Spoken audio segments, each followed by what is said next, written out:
Selamat pagi.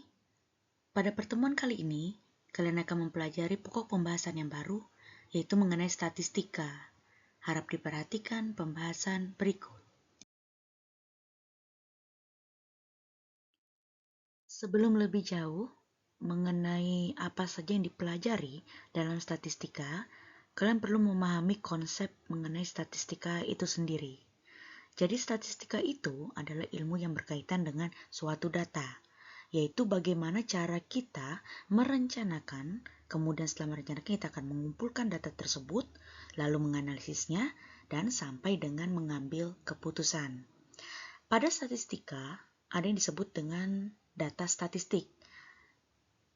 Data statistik itu adalah data itu sendiri, informasinya atau hasil penerapan algoritma. Algoritma itu merupakan metode atau langkah yang tersusun untuk menyelesaikan permasalahan dari instruksi tertentu. Nah, instruksinya itu adalah dari data statistika pada suatu data tersebut.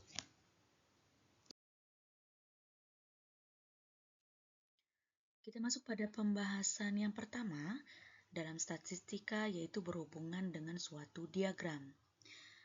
Kamu tidak asing mengenai apa itu diagram.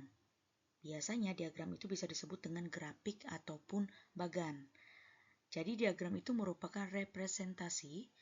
Representasi itu adalah perwakilan data secara simbolis berupa informasi dalam bentuk geometri.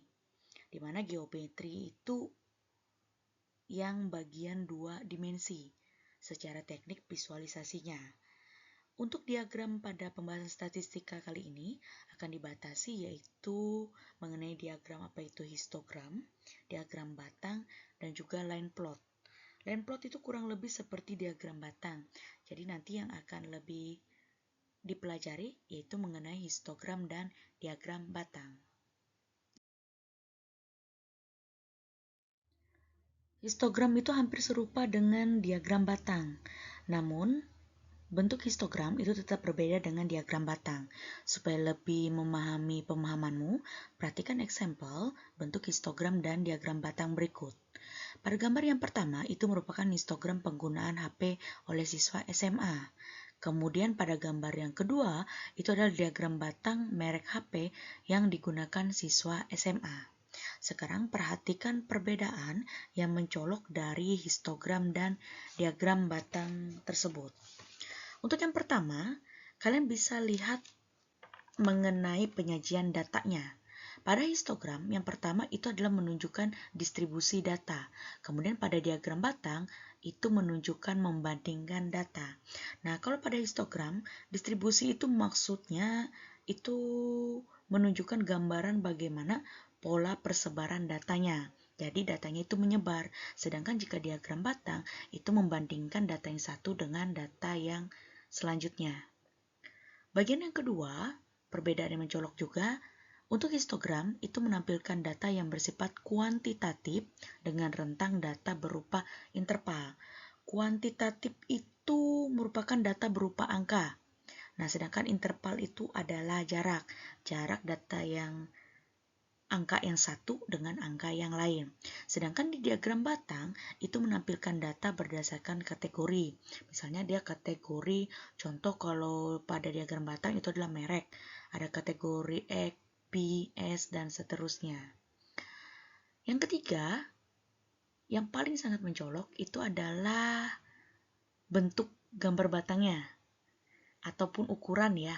Kalau histogram itu satu dengan yang lain itu mepet gambar batangnya, sedangkan diagram batang itu ada spasi atau jarak pada gambar batangnya. Dan yang keempat, yang terakhir, histogram itu lebar batangnya tidak harus sama, karena itu tergantung dengan intervalnya tadi. Jika intervalnya lebih banyak, maka ukurannya bisa berbeda-beda. Sedangkan untuk yang diagram batang, lebar batangnya itu sama. Jadi ukurannya itu biarpun sebanyak apapun misalnya jumlahnya, tapi ukuran atau bentuk diagram batangnya itu tetap sama.